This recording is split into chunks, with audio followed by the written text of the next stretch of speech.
I've been on the national team continuously since 2017, and I've gone to the 2020 Paralympics that were in Tokyo. I'm a bronze medalist. I have won 2 national championships now with the Alabama Crimson Tide. Last year was my first championship ever. I played 5 years at Whitewater, basically, which was my first college. Got an undergraduate degree in health and human performance there, and then now I'm transitioning into my master's program.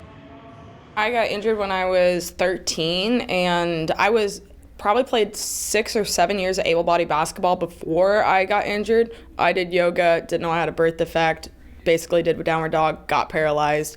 It was because of this birth defect, though. It was a freak accident, but it happened when I was 13, and it became a whole new world of, okay, well, I've never even seen somebody in a wheelchair who's been my age or a young person. I always thought that wheelchairs were meant for old people or like people who broke their leg or something and needed to temporarily use one, and I couldn't relate to anybody because I just didn't know anybody. So for me, I got involved in wheelchair basketball because my recreational nurse, when I got paralyzed, she was the head coach for the Portland Juniors team, which is like middle school, high school-ish ages. And I saw kids that were like me, and I could actually relate to them. And sport for me allowed me freedom that I hadn't had previously. Like as soon as I got in a basketball chair for the first time, I could feel hair blowing through my, like wind blowing through my hair again, because I was going super fast on the court, and that was like kind of almost mimicking biking for me, because I used to love absolutely biking and running and playing basketball.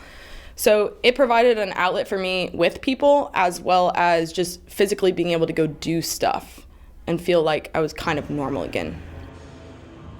Seeing that we have people that absolutely have dedicated their lives to this program, like this building is absolutely fantastic. There's only one school in the U.S., or probably almost the world, that has a specifically dedicated wheelchair basketball college building, and that is here at the University of Alabama. To further proof, they have an athletic trainer. That's pretty cool. That she's absolutely amazing. They have a strength and conditioning coach. They have access to everything that we could need. And you just don't see that kind of support in other programs.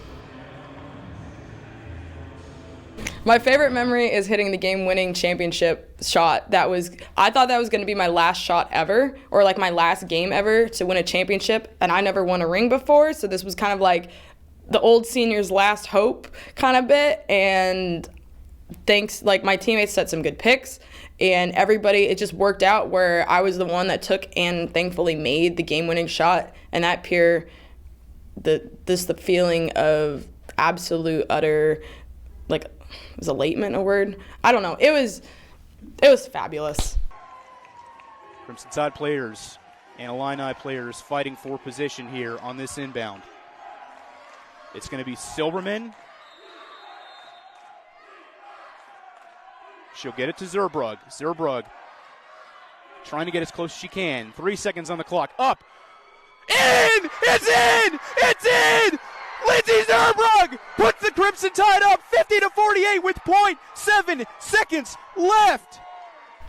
We finally won. I finally won. And that was just like the one thing I've always wanted in my college career, and I finally got it. And to be able to do that with the people that I love and the teammates that I just like spent months and months training with, and all the staff that I got to have relationships with, it was probably a top 2 basketball moment of my life. If not top 1, it's probably the first.